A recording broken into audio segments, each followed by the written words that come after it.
This is the story of a man named Stanley. Stanley worked for a company in a big building where he was employee number 427. Employee number 427's job was simple. He sat at his desk in room 427 and he pushed buttons on a keyboard. Orders came to him through a monitor on his desk, telling him what buttons to push, how long to push them, and in what order. This is what employee 427 did every day of every month of every year. And although others might have considered it soul-lifting, Stanley relished every moment that the orders came in, as though he had been made exactly for this job. And Stanley was happy. And then one day, something very peculiar happened. Something that would forever change Stanley. Something he would never quite forget. He had been at his desk for nearly an hour when he realized that not one single order had arrived on the monitor for him to follow. No one had showed up to give him instructions, call a meeting, or even say hi. Never in all his years at the company had this happened, this complete isolation. Something was very clearly wrong. Shocked, frozen solid, Stanley found himself unable to move for the longest time. But as he came to his wits and regained his senses, he got up from his desk and stepped out of his office. Welcome to the Stanley Parable. Living in Furnace here, and I've decided to do another Let's Play for the time being. So this game is about choices and following orders, and also not following orders. So let us get back into it. I will be leaning back in my chair, even though it is a squeaky chair, because my computer fan is really loud for some reason. This is a very taxing game. I don't know if I can diminish the quality of the video or wait, what's this? I don't know about this. I'm not bringing the textures down to low. Come on now. All of his co-workers were gone. What could it mean? Stanley decided to go to the meeting room. Perhaps he had simply missed a memo. Since this game has a lot of what do you call it?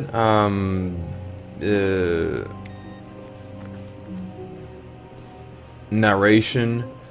I will be quiet for the most part, but of course you will be hearing my computer fan because that's how it is. When Stanley came to a set of 2 open doors, he entered the door on his left. This presents a serious dichotomy. To the left is what the narrator wants, and to the right is what the narrator does not want. For now, I'll go to the left. Going to the meeting room. Yet there was not a single person here either. Feeling a wave of disbelief, Stanley decided to go up to his boss's office, hoping he might find an answer there. I like this room quite a bit. It's has got a lot of funny stuff about business and such. It even talks about itself, the presentation. Oh, okay, there's the projector. Sometimes it's, it would be on the desk. In any case, just business, working, profits, meetings, and all this wonderful stuff.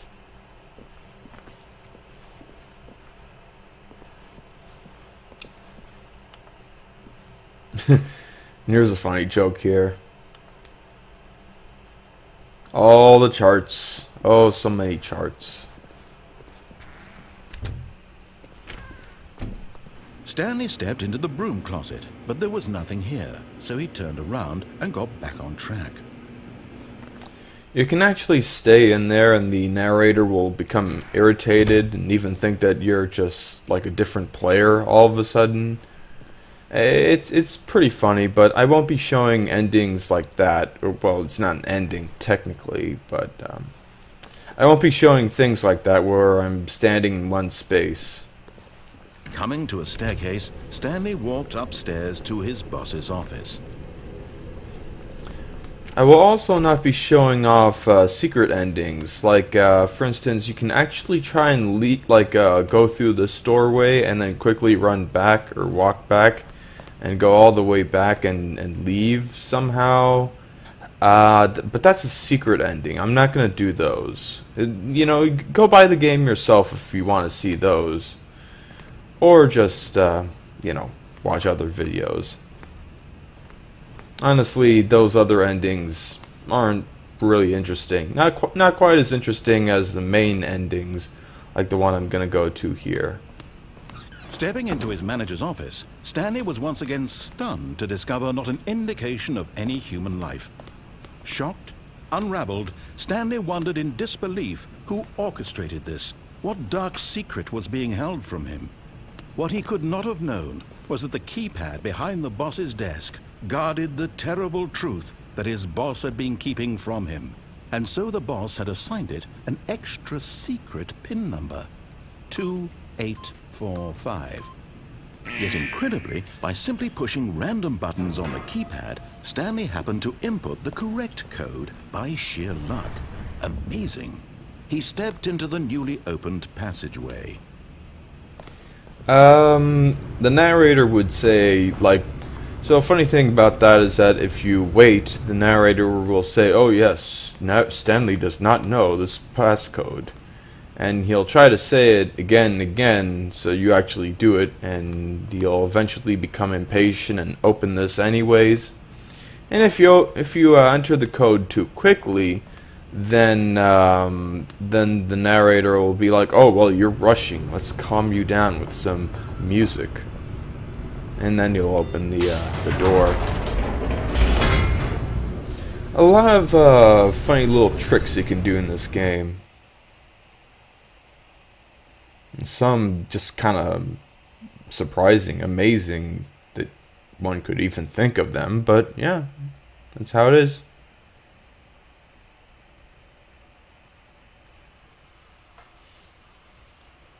Descending deeper into the building, Stanley realized he felt a bit peculiar. It was a stirring of emotion in his chest, as though he felt more free to think for himself, to question the nature of his job. Why did he feel this now, when for years it had never occurred to him? This question would not go unanswered for long.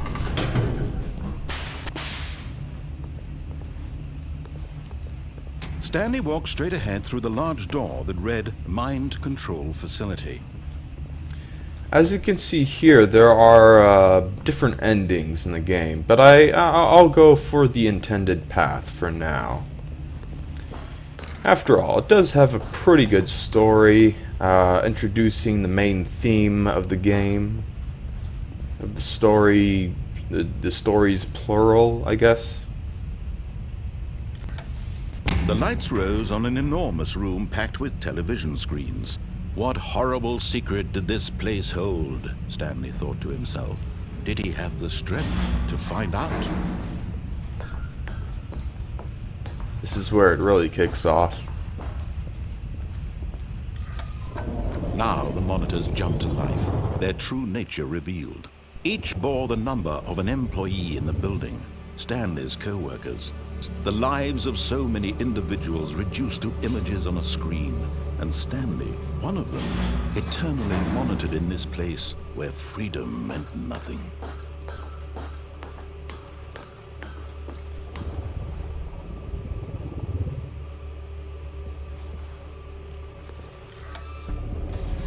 This mind control facility, it was too horrible to believe. It couldn't be true. Had Stanley really been under someone's control all this time? Was this the only reason he was happy with his boring job? That his emotions had been manipulated to accept it blindly? No, he refused to believe it. He couldn't accept it. His own life in someone else's control? Never! It was unthinkable, wasn't it? Was it even possible? Had he truly spent his entire life utterly blind to the world? But here was the proof. The heart of the operation. Controls labeled with emotions. Happy, or sad, or content. Walking, eating, working. All of it monitored and commanded from this very place. And as the cold reality of his past began to sink in, Stanley decided that this machinery would never again exert its terrible power over another human life. For he would dismantle the controls once and for all. So, I have already made a save here, I think. Yes, okay. This is actually like the third time I'm recording this, because I for some reason, this game is a little, like, too quiet for recording. You know what I mean? It's too much quieter than I am. Yeah, I even figured I should drop down my own audio, microphone audio a bit. So this is the reason why I decided to do this now is because I felt like, now that it's a month after the shock and in many cases horror of Donald Trump becoming elected president, I figured I'd get to this. This does present a similar dichotomy, left or right. You choose like a Hillary or a Donald, Clinton or Trump. You choose what the narrator and the powers that be, what they want, or you choose what they don't want. We'll see what happens with both of them. Starting here.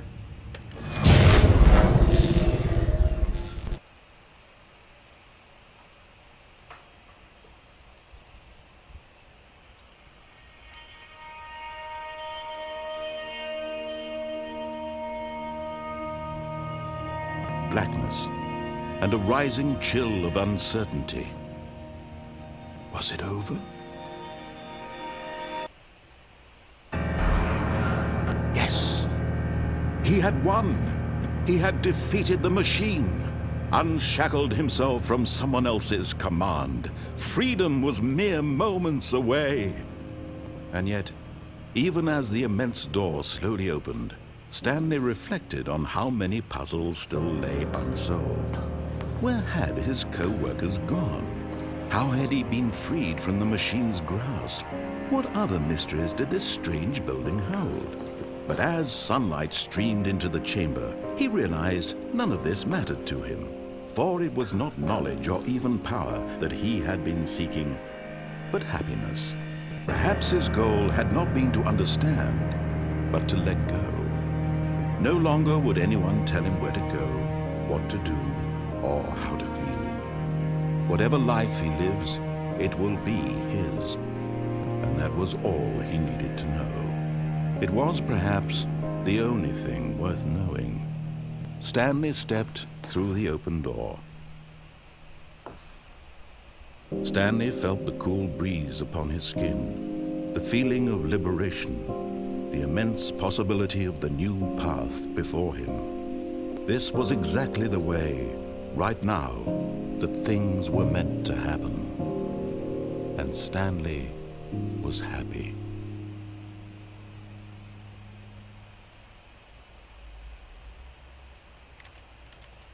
And that's that for the main ending. Now let's load the game from that point and get to the other ending.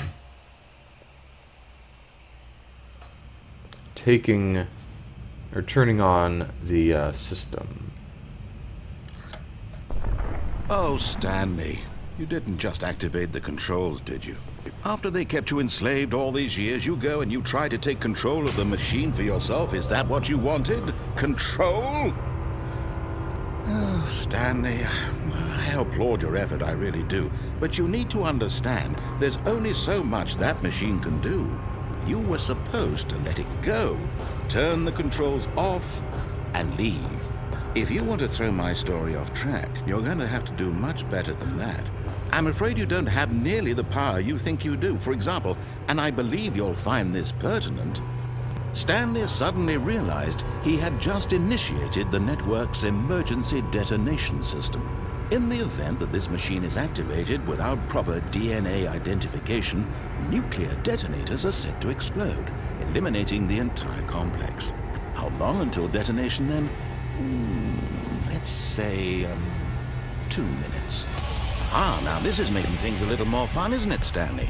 It's your time to shine. You are the star. It's your story now. Shape it to your heart's desires. Oh, this is much better than what I had in mind. What a shame we have so little time left to enjoy it. Mere moments until the bomb goes off. But what precious moments each one of them is. More time to talk about you, about me, where we're going, what all this means. I barely know where to start. What's that? You'd like to know where your co-workers are? A moment of solace before you're obliterated? All right, I'm in a good mood. You're gonna die anyway. I'll tell you exactly what happened to them. I erased them. I turned off the machine. I set you free. Of course, that was merely in this instance of the story. Sometimes when I tell it, I simply let you sit there in your office forever, pushing buttons endlessly and then dying alone. Other times, I let the office sink into the ground, swallowing everyone inside, or I let it burn to a crisp. I have to say this, though, this version of events has been rather amusing. Watching you try to make sense of everything and take back the control wrested away from you, it's quite rich. I almost hate to see it go. But I'm sure whatever I come up with on the next go-around will be even better. My goodness, only 34 seconds left. But I'm enjoying this so much. You know what? To hell with it. I'm going to put some extra time on the clock. Why not? These are precious additional seconds, Stanley. Time doesn't grow on trees. Oh dear me, what's the matter, Stanley? Is it that you have no idea where you're going or what you're supposed to be doing right now? Or did you just assume when you saw that timer that something in this room was capable of turning it off? I mean, look at you. Running from button to button, screen to screen, clicking on every little thing in this room. These numbered buttons, no, these colored ones, or maybe this big red button, or this door. Everything, anything, something here will save me. Why would you think that, Stanley? That this video game can be beaten? Won? Solved? Do you have any idea what your purpose in this place is? Stanley, you're in for quite a disappointment. But here's a spoiler for you. That timer isn't a catalyst to keep the action moving along. It's just seconds ticking away to your death. You're only still playing instead of watching a cutscene because I want to watch you for every moment that you're powerless, to see you made humble. This is not a challenge. It's a tragedy. You wanted to control this world, that's fine. But I'm going to destroy it first, so you can't. Take a look at the clock, Stanley. That's 30 seconds you have left to struggle. 30 seconds until a big boom and then nothing. No ending here, just you being blown to pieces. Will you cling desperately to your frail life, or will you let it go peacefully? Another choice. Make it count. Or don't. It's all the same to me, all a part of the joke. And believe me, I will be laughing at every second of your inevitable life from the moment we fade in until the moment I say, happily ever after.